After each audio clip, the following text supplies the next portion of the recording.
இன்றைய தினம் மீகா 2ஆம் அதிகாரம் 13ஆம் வசனத்தை குறித்து நாம் தியானிப்போம்.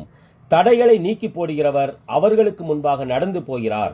அவர்கள் தடைகளை நீக்கி வாசலால் உட்பிரவேசித்து கடந்து போவார்கள். அவர்கள் ராஜா அவர்களுக்கு முன்பாக போவார். கர்த்தர் அவர்கள் முன்னணியில் நடந்து போவார் என்கிற வசனத்தில் தடைகளை நீக்கி போடுகிற கர்த்தர் அவர்களுக்கு முன்பாக நடந்து போய் தடைகளை நீக்கி போடுகிறார்.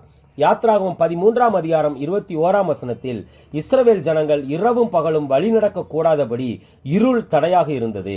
கர்த்தர் பகலில் அவர்களை வழிநடத்த மேகஸ்தம்பத்திலும் இரவில் அவர்களுக்கு வெளிச்சம் காட்ட அக்கினி ஸ்தம்பத்திலும் அவர்களுக்கு முன் சென்றார்.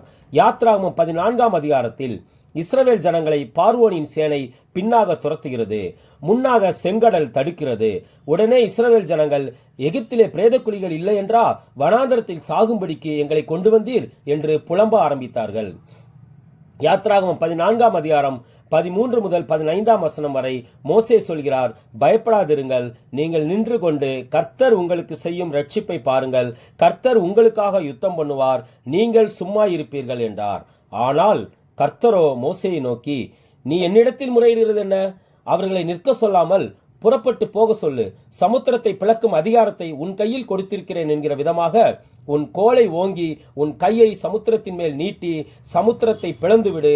அப்பொழுது இஸ்ரவேல் புத்திரர் சமுத்திரத்தின் நடுவாக வெட்டாந்தரையிலே நடந்து போவார்கள் என்றார். ஆம், கர்த்தருக்கு பிரியமானவர்களே, இன்று நம்மில் சிலர் இருபுறமும் நெருக்கப்பட்ட சூழலில் இருக்கலாம். வாழவும் முடியாமல் சாகவும் முடியாமல் தவித்துக் கொண்டிருக்கலாம்.